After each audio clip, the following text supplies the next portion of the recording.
क्या हो अगर आपके हाथ एक ऐसा डिवाइस लग जाए जो आपको ये बता सके कि कसीनो में आप किन नंबर्स पर जुआ जीत सकते हैं और इस डिवाइस की मदद से आप ये जुआ जीतने में कामयाब भी हो जाएं?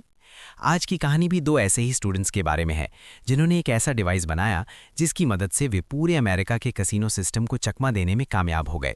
और कसीनो सिक्योरिटी को इस बात की भनक तक नहीं लगी कि उनके साथ हज़ारों डॉलर्स का फ्रॉड हो चुका है, क्योंकि हर कसीनो ने यहाँ खेलने वाले हर प्लेयर पर बहुत बारीकी से नज़र रखता है। मगर इस ऑपरेशन में इस्तेमाल किए जाने वाला तरीका इतना हैरत अंगेज और चौंकाने वाला था जिसके बारे में ना कभी किसी ने सोचा और ना ही सुना। तो आखिर वो कौन सा डिवाइस था जिसकी मदद से स्टूडेंट्स कसीनो को लूटते थे? कैसे वो इस डिवाइस को बनाने में कामयाब हुए और क्या कभी कसीनोज इन दोनों को पकड़ने में कामयाब हुए, ये जानकर आप हक्के बक्के रह जाएंगे। कहानी शुरू होती है सन 1978 से, जब दो कॉलेज स्टूडेंट्स लास वेगस के कसीनो में एक थ्योरी और एक डिवाइस के साथ एंट्री करते हैं। उन्होंने अपने कपड़ों के अंदर एक सीक्रेट डिवाइस लगा रखा था। मतलब ये एक छोटा सा कंप्यूटर डिटेक्टिंग इंस्ट्रूमेंट था जो नामुमकिन को मुमकिन करने वाला था। ये डिवाइस उन्होंने इसलिए लगा रखा था ताकि उन्हें रूलेट मशीन में आने वाले नंबर्स का पता पहले ही चल जाए और वो इन नंबर्स पर दांव लगाकर जुआ जीत सकें। रूलेट मशीन एक गेम होता है जिसमें हर बार व्हील को स्पिन किया जाता है और उसमें घूमने वाली बॉल्स के नंबर्स पर जाकर रुकती हैं। ये बिल्कुल रैंडम होता है जिसके बारे में कोई नहीं जानता। मगर इन दोनों स्टूडेंट्स के दिमाग में कुछ और ही चल रहा था। इन दोनों का मानना था कि वे इस रूलेट गेम को क्रैक करके जुआ जीतकर बाहर निकलेंगे, और वे ये सब कुछ किस्मत के भरोसे नहीं बल्कि साइंस की मदद से करने वाले थे। हालांकि ये एक बेहतरीन आइडिया था, मगर लास वेगस के किसी भी कसीनो में कोई भी आइडिया काफ़ी खतरनाक साबित हो सकता है। और जैसे जैसे आगे चलकर वे जीतते गए, उनकी परेशानियां और रिस्क भी बढ़ता चला गया। बहरहाल इसके बाद जो हुआ वो कहानी एक ऐसे जीनियस साइंटिफिक एक्सपेरिमेंट की है जो रिस्क और जुनून से भरी थी और जिसने उन कसीनोज को लूटा जो खुद कभी नहीं हारते थे। इस कहानी को और बेहतर समझने के लिए हमें कई साल और पीछे जाना पड़ेगा, जब डॉन फार्मर और नॉर्मन पैकर्ड नाम के दोनों स्टूडेंट्स ना तो गैम्बलर्स थे और ना ही उन्होंने कोई डिवाइस बनाया था। ये दोनों अपने कॉलेज में फिजिक्स के स्टूडेंट्स थे, जिन्हें फिजिक्स और यूनिवर्स में फिजिक्स का क्या रोल है ये जानने में बहुत दिलचस्पी थी। और अपनी इसी दिलचस्पी की वजह से उन दोनों का ज़्यादातर वक्त किसी न किसी एक्सपेरिमेंट में गुजरता था। और उन दोनों का यही मानना था कि अगर सही से ढूंढा जाए तो हर प्रॉब्लम का कोई ना कोई सल्यूशन ज़रूर है। इसी कॉलेज के पास एक हॉस्टल था जहां ये दोनों साथ रहा करते थे और उन दोनों के बीच अक्सर कुछ अलग और बड़ा करने की प्लानिंग होती रहती थी। और यहीं से एक दिन उन दोनों के बीच कसीनो रूलेट के बारे में डिस्कशन शुरू होता है। नॉर्मन के लिए रूलेट महज एक गेम नहीं था, बल्कि वो उसे एक पजल की तरह देखता था, जहां एक स्पिनिंग व्हील, एक बॉल और कई सारे सवाल थे। नॉर्मन के दिमाग में बस एक ही सवाल घूमता रहता था कि क्या ये बॉल रैंडम नंबर्स पर जाकर रुकती है या फिजिक्स की मदद से नंबर्स का पहले ही पता लगाया जा सकता है। पहले तो बस ये एक आइडिया था, मगर अब वो दोनों जितना ज़्यादा इस बारे में बात करने लगे, उन्हें ये उतना ही मुमकिन लगने लगा, क्योंकि इसके पीछे एक मैथ और साइंस थी जिसकी मदद से वो बॉल की स्पीड और व्हील की रोटेशन का पता लगा सकते थे। उनका मानना था कि अगर वो एग्जैक्ट नंबर्स के आसपास के नंबर्स का पता लगाने में भी कामयाब हो गए तो भी वे इसका अच्छा खासा फ़ायदा उठा सकते हैं। वो दोनों अब तक इस बात से बेखबर थे कि उनका ये आइडिया रेवोल्यूशन होने वाला है जो सब कुछ बदलकर रख देगा, और अगर वे सही साबित हुए तो वे हर हार को जीत में बदल सकते हैं। अब अपनी इस थ्योरी को सही साबित करने के लिए उन्हें इसे हकीकत में बदलना था, जिसके लिए उन्हें रियल कसीनो रूलेट से रियल डेटा की ज़रूरत पड़ने वाली थी। इस डेटा में उन्हें रूलेट बॉल की स्पीड और रूलेट व्हील की स्पिनिंग स्पीड का पता लगाना था, जिसके लिए वे दोनों फैसला करते हैं कि वो लास वेगस से कसीनोज जाएंगे, क्योंकि इन कसीनोज में बहुत हाई लेवल सिक्योरिटी होती थी, जिसकी वजह से हर आने वाले शख्स पर बहुत बारीकी से नज़र रखी जाती थी। और यही उन दोनों के सामने सबसे बड़ी परेशानी थी कि उन दोनों को ये डेटा सबकी नज़रों के सामने कलेक्ट करना था, वो भी किसी को बिना उन पर शक हुए। ये वो दौर था जब कसीनो में किसी भी तरह की ट्रिक के पकड़े जाने पर उन्हें महज बाहर ही नहीं निकाला जाता था, बल्कि उनके साथ वो सलूक किया जाता था जिसे सुनकर लोगों की रूह कांप उठती थी। मगर इतने खतरों के बावजूद भी डॉन और नॉर्मन वो अनोखा तरीका निकालने में कामयाब हो जाते हैं जिसकी मदद से वो ये डेटा निकाल सकें। उनका ये तरीका बहुत ही जीनियस था, जिसमें वो नॉर्मन की शर्ट की आस्तीन के नीचे एक डिक्टाफोन छुपाते हैं, और उनका ये प्लान था कि रूलेट टेबल के पास खड़े होकर वो इस डिक्टाफोन का रिकॉर्डिंग बटन चुपके से दबा देंगे। अब ये रूलेट बॉल जैसे ही रूलेट व्हील के एक फिक्स पॉइंट पर आता, वे इस डिक्टाफोन का रिकॉर्डिंग बटन दबा देते, जिससे एक टाइम स्टैम्प क्रिएट हो जाता जिसमें बॉल की स्पीड और व्हील का रोटेशन रिकॉर्ड हो जाता। क्योंकि डॉन और नॉर्मन पहली बार कसीनो गए थे जहां वे हर तरफ स्लॉट मशीन्स की आवाज़ सुनते और हर तरफ लोगों के शराब पीते हुए देखते, जिससे कोई भी डिस्ट्रैक्ट हो सकता था। मगर वे दोनों पूरी कोशिश कर रहे थे कि वे रेगुलर गैम्बलर्स की तरह बर्ताव करें ताकि किसी को उन पर कोई शक न हो। बहरहाल वो दोनों एक रूलेट टेबल को चुनते हैं जहां उन्हें अपना ये एक्सपेरिमेंट करना था, और ये टेबल सिक्योरिटी की नज़रों से थोड़ी दूरी पर ही थी। अब नॉर्मन बाकी प्लेयर्स में घुल मिलकर छोटी छोटी बेट्स लगाना शुरू करता है, और जैसे ही बेट लगाने के बाद रूलेट व्हील घूमना शुरू करती है, वो उसे बहुत ध्यान से देखने लगता है। नज़र रखने के दौरान नॉर्मन ने अपनी निगाहें एक मार्क पर टिका दी थीं, और जैसे ही ये रूलेट व्हील उस मार्क के पास से होकर गुजरता, वो डिक्टाफोन का रिकॉर्डिंग बटन दबा देता। ये करने के दौरान नॉर्मन अंदर से पूरी तरह कांप रहा था, क्योंकि रूलेट व्हील का डीलर बार बार उसी की तरफ ही देख रहा था।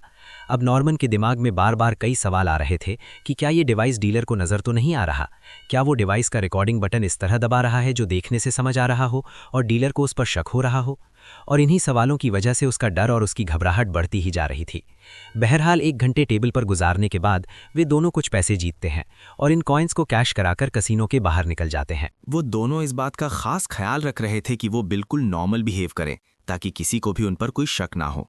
और वो दोनों कसीनो से निकलकर अपनी कार में जाकर बैठ जाते हैं। कार में बैठते ही डॉन फौरन कार भगाता है और वो दोनों तब तक सुकून की सांस नहीं लेते जब तक वो वापस अपने हॉस्टल नहीं पहुंच जाते। हॉस्टल पहुंचने के बाद वो दोनों उस डिक्टाफोन से सारी रिकॉर्डिंग्स को सुनना शुरू करते हैं जो उन्होंने रूले टेबल के पास की थी। और इन्हीं रिकॉर्डिंग्स की बुनियाद पर अब वो दोनों बॉल की स्पीड और व्हील की स्पीड को नोट करना शुरू करते हैं।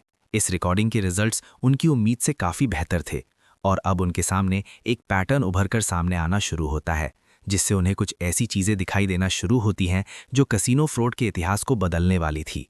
क्योंकि उन्होंने पहले डिक्टाफोन से रिकॉर्डिंग की थी और फिर उसकी रिकॉर्डिंग से कैलकुलेशन निकाला था, मगर इस तरीके का इस्तेमाल करने में उनका काफ़ी वक्त बर्बाद हो रहा था। और तब नॉर्मन डॉन से कहता है कि वो एक पोर्टेबल कंप्यूटर डिवाइस बनाएंगे। नॉर्मन का मानना था कि अगर वे इतना छोटा कंप्यूटर डिवाइस बनाने में कामयाब हो गए जिसे आसानी से छुपाया जा सके, तो वे ज़्यादा एक्यूरेट रिकॉर्डिंग्स और कैलकुलेशंस बहुत आसानी से और बहुत जल्दी कर पाएंगे। हालांकि ये लगभग मुमकिन था, मगर वो दोनों अब किसी भी कीमत पर पीछे नहीं हटना चाहते थे, और तब वो एक नए सिरे से अपने प्लान की शुरुआत करते हैं। अब वो दोनों अपनी फिजिक्स लैब से बहुत सफाई से इलेक्ट्रॉनिक सामान चुराते हैं, और कई रातें उन्होंने इन इलेक्ट्रॉनिक आइटम्स के वायर्स की सोल्डरिंग और कोड्स लिखने में गुजार दी। हालांकि वे दिन रात इस पोर्टेबल कंप्यूटर को बनाने में लगे हुए थे, मगर जो रिजल्ट्स निकल कर आ रहे थे वो इतने परफेक्ट नहीं थे और उसमें कुछ कमियां थी। मगर कई दिनों की मेहनत और मशक्कत के बाद वे एक पोर्टेबल कंप्यूटर बनाने में कामयाब हो जाते हैं, जो परफेक्ट तो नहीं था मगर पहले से काफ़ी बेहतर था। इस कंप्यूटर डिवाइस को इस तरह डिज़ाइन किया गया था जिसे सीधे चेस्ट पर लगाया जा सकता था, जिसमें से 2 वायर्स निकल रहे थे, और ये वायर्स पैंट से होते हुए शूज़ में छुपाए जा सकते थे। ये डिवाइस सिग्नल मिलने पर चेस्ट में एक वाइब्रेशन करता था, जिससे ये सिग्नल मिल जाता कि कहाँ दाव लगाना है, और ये काफ़ी था उनकी थ्योरी को प्रूफ करने के लिए। अब उन्हें एक और आखिरी चीज़ की ज़रूरत थी, और वो थी एक प्रोफेशनल रूले व्हील जिस पर वे अपने पोर्टेबल कंप्यूटर से एक्सपेरिमेंट कर सकें। और उन्होंने जैसे ही इस रूले व्हील का इंतज़ाम कर लिया, वे लगातार इस पर टेस्ट करने लगे। जो रिजल्ट्स उनके सामने आना शुरू हुए वो इतने एक्यूरेट थे जिससे वो ये आसानी से पता लगा पा रहे थे कि रूले बॉल किस नंबर पर जाकर रुकेगी। और इन रिजल्ट्स ने डॉन और नॉर्मन को हैरान करके रख दिया। अब डॉन और नॉर्मन को लगने लगता है कि उन्होंने कसीनो के इस गेम फॉर्मेट का तोड़ निकाल लिया है, मगर थ्योरी और प्रैक्टिकल में बहुत फ़र्क होता है, क्योंकि अब उन्हें अपनी इस थ्योरी से कसीनो को ठगना था, जो असल में एक चैलेंज था। बहरहाल कई महीने की प्लानिंग, मेहनत और कैलकुलेशन के बाद वो दिन भी आ गया, और डॉन और नॉर्मन दोनों लास वेगस के कसीनो के बाहर खड़े थे। नॉर्मन का दिल ज़ोर ज़ोर से धड़क रहा था, क्योंकि शर्ट के नीचे चेस्ट पर उसका कंप्यूटर डिवाइस लगा था, जिसमें से 2 बारीक वायर्स निकलकर उसके जूते में छुपे हुए थे और 2 स्विचेस से कनेक्टेड थे। हालांकि उनका ये प्लान फुल प्रूफ नहीं था, मगर साथ ही साथ यही एक तरीका भी था जिससे वे कसीनो को लूट सकते थे। और नॉर्मन इस डिवाइस के साथ डरते घबराते हुए डॉन को लेकर कसीनो के अंदर घुस जाता है। उन दोनों ने अपने जहन में एक बात बिठा ली थी, और वो ये थी कि वो यहाँ खेलने नहीं बल्कि जीतने आए हैं। और फिर वो दोनों अलग अलग होकर एक रूले टेबल के पास पहुंचते हैं, जिससे किसी को ये ना लगे कि वो दोनों एक दूसरे के साथ हैं। इस टेबल पर भीड़ काफ़ी कम थी, और ये टेबल सिक्योरिटी की नज़र से भी थोड़ी दूरी पर थी, जिससे वो फौरन सिक्योरिटी की नज़र में नहीं आते। बहरहाल अब डीलर गेम को शुरू करते हुए रूले व्हील घुमाता है, और साथ ही साथ रूले बॉल भी इस व्हील में घूमने लगती है, जिसके बाद नॉर्मन एक गहरी सांस लेते हुए एक छोटा दाब लगाता है और डेटा कलेक्ट करना शुरू कर देता है। हर बार रूले व्हील के स्पिन होते ही वो अपने जूतों में छुपे हुए स्विच को अपने पैरों की उंगलियों से दबाता, जिसमें व्हील की स्पीड और बॉल की स्पीड का पता लगाने के लिए स्विच को 2-2 बार दबाना पड़ता। इस स्विच को दबाते ही चेस्ट पर लगा उसका कंप्यूटर डिवाइस सारा डेटा कलेक्ट कर लेता और एक हल्के से वाइब्रेशन के साथ नॉर्मन को ये बताता कि बॉल किस नंबर पर जाकर रुकेगी। हालांकि ये परफेक्ट नहीं था, मगर 10 में से 7 से 8 बार इस डिवाइस का प्रेडिक्शन सही निकल रहा था। और अब नॉर्मन बहुत चौकन्ना होकर छोटे छोटे दाव लगाना शुरू करता है। अब धीरे धीरे नॉर्मन हर जीत के साथ अपने दाव को भी बढ़ाता जा रहा था, जिसकी वजह से उसका दिल जोर जोर से धड़क रहा था। मगर उसे सबसे ज्यादा खुशी इस बात की थी कि उनका बनाया हुआ डिवाइस काम कर रहा था। अभी उसे खेलते हुए थोड़ी देर ही हुई थी कि तभी एक चीज उसे बार बार परेशान करने लगती है, और वो ये थी कि घबराहट की वजह से उसके बदन से जो पसीना छूट रहा था वो इस कंप्यूटर डिवाइस को गीला कर रहा था, जिसकी वजह से अब ये डिवाइस जो भी वाइब्रेशन कर रहा था वो एक तेज करंट की तरह महसूस हो रहा था। हालांकि ये करंट के झटके तेज तो थे, मगर नॉर्मन किसी को भी इस बात का एहसास नहीं होने दे रहा था, क्योंकि वो ये बात जानता था कि उसका कोई भी एक्शन सिक्योरिटी का ध्यान अपनी तरफ खींच सकता है और वो दोनों मुसीबत में फंस सकते हैं। इसी दौरान नॉर्मन की नज़र एक शख्स पर पड़ती है जो हाथ में वॉकी टॉकी लिए टेबल के किनारे खड़ा था, और ये कोई और नहीं बल्कि सिक्योरिटी का बॉस था, जिसे पिट बॉस भी कहा जाता था। ये देखते ही नॉर्मन अपनी निगाहें नीची कर लेता है और ऐसे खिलने लगता है जैसे उसने कुछ देखा ही ना हो। मगर पिट बॉस की मौजूदगी से अब उसका डर और उसकी घबराहट बढ़ती ही जा रही थी। बहरहाल, जब ये वाइब्रेशंस के झटके नॉर्मन की बर्दाश्त से बाहर हो गए, तब वो फैसला करता है कि वो अब गेम को रोक देगा और अपने चिप्स कैश करा लेगा। वो अपने सारे जीते हुए चिप्स उठाता है और रेस्टरूम की तरफ बढ़ने लगता है, मगर तभी कुछ ऐसा हुआ जिसकी वजह से वो बेहद डर गया। वो रेस्टरूम की तरफ बढ़ ही रहा था कि तभी उसे अपनी तरफ बढ़ते कदमों की आहट सुनाई देती है, और ये कोई और नहीं बल्कि पिट बॉस था, जो नॉर्मन के पीछे आ रहा था। नॉर्मन डर के मारे वहीं जम जाता है और उसके दिमाग में कई सवाल घूमने लगते हैं कि क्या पिट बॉस को उस पर शक हो गया है, क्या वो पकड़ा गया है। मगर तभी पिट बॉस के वॉकी टॉकी पर एक मैसेज आता है जिसमें उसे दूसरी प्रॉब्लम को हैंडल करने के लिए बुलाया जा रहा था, और वो वहां से चला जाता है। अब नॉर्मन बजाय रेस्टरूम जाने के कैश काउंटर की तरफ बढ़ता है और वहां अपने सारे चिप्स को कैश कराकर कसीनो के बाहर आ जाता है, जहां डॉन पहले ही खड़ा उसका इंतजार कर रहा था। बाहर आने के बाद वो दोनों चैन की सांस लेते हैं, और उन्हें सबसे ज्यादा खुशी इस बात की थी कि उनका डिवाइस काम कर गया था, और वो दोनों सेलिब्रेट करने चले जाते हैं। हालांकि वो दोनों ये बात जानते थे कि महज अभी एक शुरुआत है, और वो दोनों यहाँ बहुत सारे पैसे कमाने आए हैं, मगर इसके लिए उन्हें ज़्यादा प्लेयर्स और ज़्यादा डिवाइसेस की ज़रूरत थी। इस जीत से ये भी साबित हो गया कि फिजिक्स की मदद से रूलेट व्हील के मैकेनिज्म को भी क्रैक किया जा सकता है। लेकिन अगर उन्हें अपने इस इन्वेंशन से बेशुमार दौलत कमानी है तो उन्हें एक टीम की ज़रूरत पड़ेगी। अब नॉर्मन और डॉन दोनों मिलकर ऐसे लोगों की तलाश में लग जाते हैं जो इस फ्रॉड में उनका साथ दे सकें, मगर उन्हें ऐसे लोगों की तलाश थी जिन पर वे भरोसा कर सकें और साथ ही साथ चालाकी और सफाई से इस काम को अंजाम दे सकें। बहरहाल, कई रातों के डिस्कशन और प्लानिंग के बाद वो अपनी ही क्लास के स्टूडेंट्स के ग्रुप को इस प्लान में शामिल कर लेते हैं और सभी से कहते हैं कि वे इस ऑपरेशन के बारे में सही से सीखें, रूल्स को फॉलो करते हुए खेलें और उन्हें उनका हिस्सा दे दिया जाएगा। अब नॉर्मन गैंग के हर मेंबर को ट्रेनिंग देने लगा, जिसमें वो सभी को ये बताता कि कैसे इन कंप्यूटर डिवाइसेस को ऑपरेट करना है, कैसे अपने पैरों की उंगलियों से डिवाइस के स्विच को दबाना है और कैसे वाइब्रेशंस के सिग्नल्स को समझना है। उधर डॉन ने ट्रेनिंग का दूसरा डिपार्टमेंट संभाला हुआ था, जिसमें वो सभी को सिखा रहा था कि कैसे भीड़ में शामिल होना है और कैसे बिना किसी का ध्यान अपनी तरफ खींचे खेलना है। अपने प्लान को बेहतरीन बनाने के लिए वे कई हफ्तों तक इसकी प्रैक्टिस करते, कभी कसिनोज में तो कभी उन सेटअप्स पर जो उन्होंने अपनी प्रैक्टिस के लिए बनाए थे। और इसी प्रैक्टिस के दौरान वे डिवाइस से लेकर अपने बिहेवियर में आने वाली हर कमी को एनालाइज करते और उसे दूर करते। वे किसी भी चीज़ में कोई कमी नहीं रखना चाहते थे, क्योंकि वे ये बात अच्छी तरह जानते थे कि एक ज़रा सी गलती उनकी ज़िंदगी बर्बाद कर सकती है। इसी दौरान नॉर्मन कंप्यूटर डिवाइस को और बेहतर बनाने के लिए उस पर काम करना शुरू कर देता है, और क्योंकि ये डिवाइस थोड़ा ज़्यादा भारी था, जिसके वायर्स भी काफ़ी पतले थे और साथ ही साथ इसके बजर्स भी पसीने की वजह से करंट मारने लगते थे, इसीलिए नॉर्मन एक एक करके इन सभी चीज़ों को सही करना शुरू करता है। बहरहाल, कई महीनों की ट्रेनिंग और तैयारियों के बाद उनके पास बेहतर डिवाइसेस थी, जिसमें कुल 16 लोग शामिल थे, और इन 16 लोगों को 2 ग्रुप्स में बांट दिया गया, जिसमें आधे लोग डेटा कलेक्ट करने का काम करेंगे और बाकी आधे लोग उसी डेटा के आधार पर टेबल पर दांव लगाएंगे। ऐसा करने के पीछे की वजह ये थी कि अगर दांव खेलने वाले पर किसी सिक्योरिटी को शक हो जाए और उसकी तलाशी भी ले, तब भी उसे कुछ न मिले। अब उनकी टीम पूरी तरह तैयार थी, जो आने वाले हफ्तों में लास वेगस के कई कसिनोज को टारगेट करने वाली थी, और ये सब वो लोग अलग अलग ग्रुप्स में करने वाले थे ताकि किसी को भी उन पर कोई शक ना हो। वे सबसे ज़्यादा ध्यान इस बात पर दे रहे थे कि उनकी जीत ऐसी लगे जैसे किस्मत उनका साथ दे रही हो और किसी को ये भनक तक न लगे कि वे किस ठगी को अंजाम दे रहे हैं। अब वो लोग पूरी टीम को दो दो के पेयर्स में बांट देते हैं, जिसके बाद हर पेयर अगस्त की एक रात अलग अलग कसिनो में पहुंच जाता है अपने इस फ्रॉड को अंजाम देने के लिए। रूलेट टेबल्स पर पहुंचने के बाद हर कोई अपनी ट्रेनिंग के हिसाब से काम करना शुरू कर देता है, जिसमें एक शख्स बहुत सफाई से अपने जूतों के अंदर छुपे स्विच को दबाता है, जिससे चेस्ट पर लगा कंप्यूटर डिवाइस रूलेट बॉल और व्हील की स्पीड को ट्रैक करके एक सिग्नल देता है और फिर यही सिग्नल वो शख्स सामने खड़े अपने पार्टनर को दे देता है, जिसके बाद वो दांव लगा देता है। दांव लगाने के दौरान टीम मेंबर्स मुस्कुराते हुए अगल बगल के लोगों से बातचीत भी करते रहते हैं ताकि उनका बिहेवियर नॉर्मल लगे और किसी को उन पर कोई शक न हो। बहरहाल कई महीनों की उनकी प्रैक्टिस और मेहनत रंग लाई और उसी रात वे सभी अलग अलग कसिनों से हजारों डॉलर्स जीतने में कामयाब हो गए, जिसमें कई जगह तो उन्होंने $1 को $1000 में बदल दिया, वो भी महज 1 घंटे के अंदर। हालांकि वे लगातार जीतते तो जा रहे थे, मगर हर जीत के साथ रिस्क भी उतना ही बढ़ता जा रहा था और आगे चलकर इस रिस्क ने उन्हें मुसीबत में डाल दिया।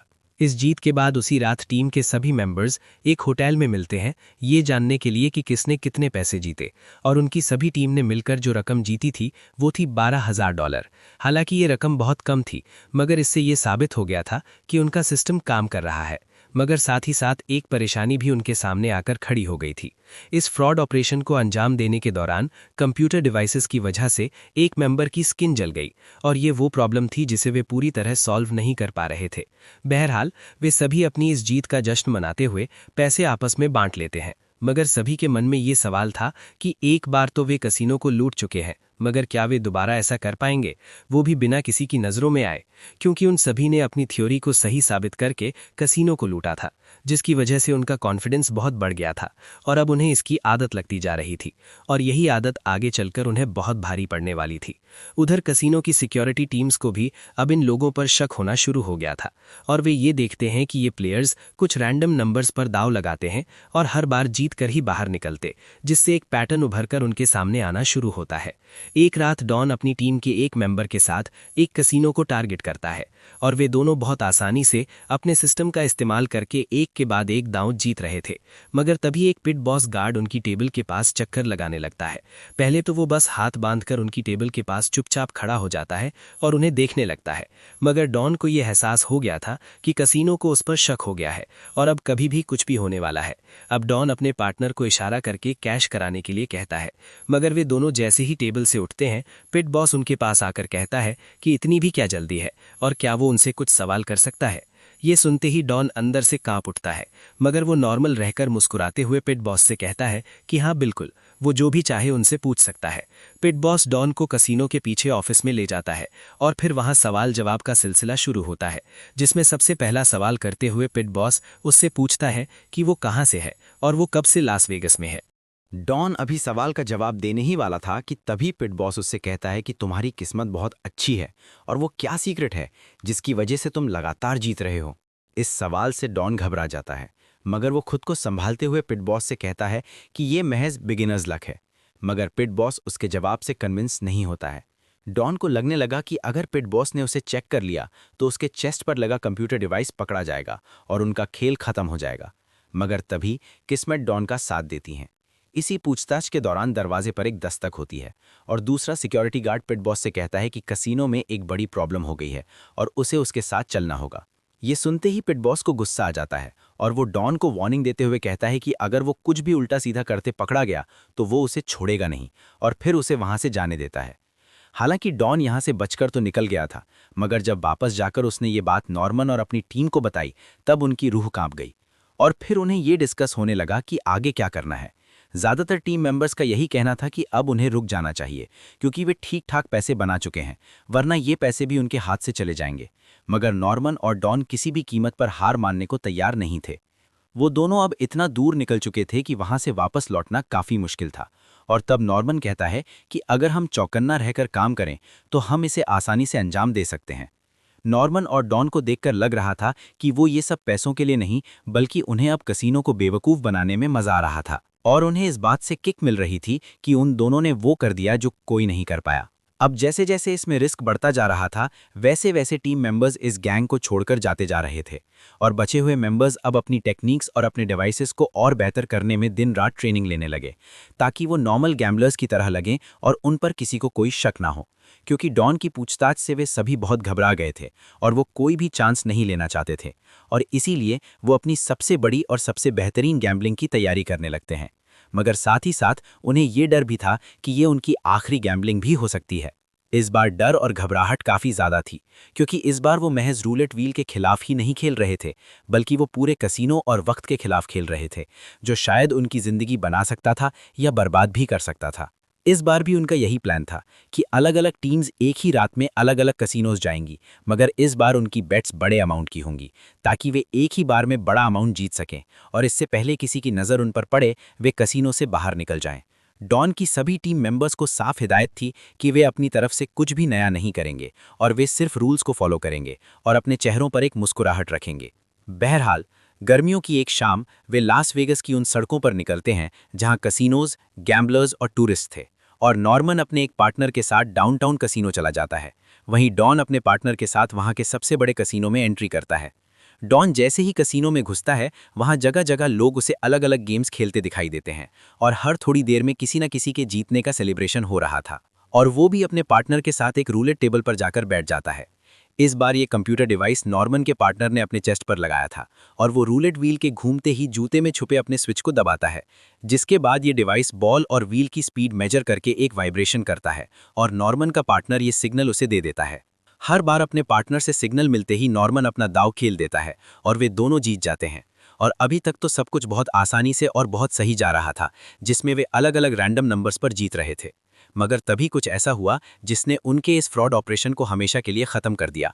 इसी दौरान एक गार्ड की नज़र नॉर्मन और उसके पार्टनर पर पड़ती है और वो ये देखता है कि ये दोनों लगातार जीते जा रहे हैं और ना तो वो अपने आसपास किसी से कोई बात कर रहे हैं और ना ही इधर उधर देख रहे हैं। इन दोनों पर शक होते ही गार्ड इस बात की खबर पिट बॉस को दे देता है और पिट बॉस दूर से इन दोनों पर नज़र रखने लगता है। नॉर्मन और उसके पार्टनर से इस बार बस यही गलती हो गई कि वो अपने गेम में इतना ज़्यादा खो गए कि उन्हें इस बात का एहसास ही नहीं हुआ कि गार्ड उन्हें शक की नज़रों से देख रहे हैं। और वहीं डॉन और उसके पार्टनर को अलग तरह की मुसीबतों ने घेर लिया। डॉन ने कंप्यूटर डिवाइस के जो इलेक्ट्रोमैग्नेटिक पैड्स अपने चेस्ट पर लगाए थे, उनमें कुछ खराबी आ गई थी, जिसकी वजह से ये सिग्नल मिलने पर जब भी वाइब्रेट करते, एक बहुत तेज़ इलेक्ट्रिक शॉक डॉन को लगता।